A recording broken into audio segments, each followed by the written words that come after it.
Les policiers, ce qu'ils veulent, c'est surtout faire leur travail, tout simplement, faire respecter les mesures de confinement. Ils ont affaire à une partie de la population qui est totalement irresponsable et qui continue à sortir malgré les mesures de confinement.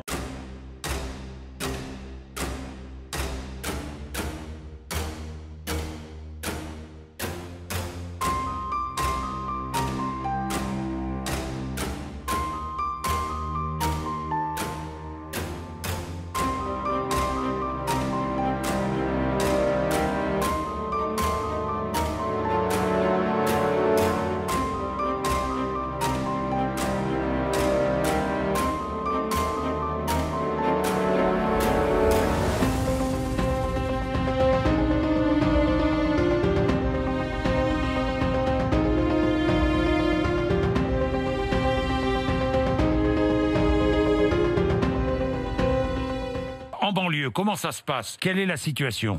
La situation, elle est dans la continuité de l'acceptation des zones de non-droit. L'autorité de l'État dans certains quartiers de France n'est pas respectée. Il y a un problème de zone de non-droit dans notre pays. Monsieur Nunez a eu cette réunion avec des préfets où il a été dit que dans les banlieues, dans certains quartiers un petit peu chauds, eh bien, il allait falloir être un petit peu plus souple sur le confinement. Le secrétaire d'État a bien dit que les règles seraient moins dures dans ces quartiers-là qu'ailleurs sur le territoire. Les policiers ont reçu des ordres de ne pas intervenir. Parce que derrière, ils n'ont pas les moyens, pas les bras pour pouvoir gérer ces débordements. Il y a d'ailleurs, au niveau des préfets, des enseignements qui ont été tirés de cette situation en disant par exemple non, on ne mettra pas de couvre-feu parce que nous ne sommes pas capables de le faire respecter. Un couvre-feu ne serait pas à l'ordre du jour dans le département. Le préfet de Seine-Saint-Denis a d'ailleurs fustigé l'idée de la maire d'Aubervilliers d'instaurer un couvre-feu.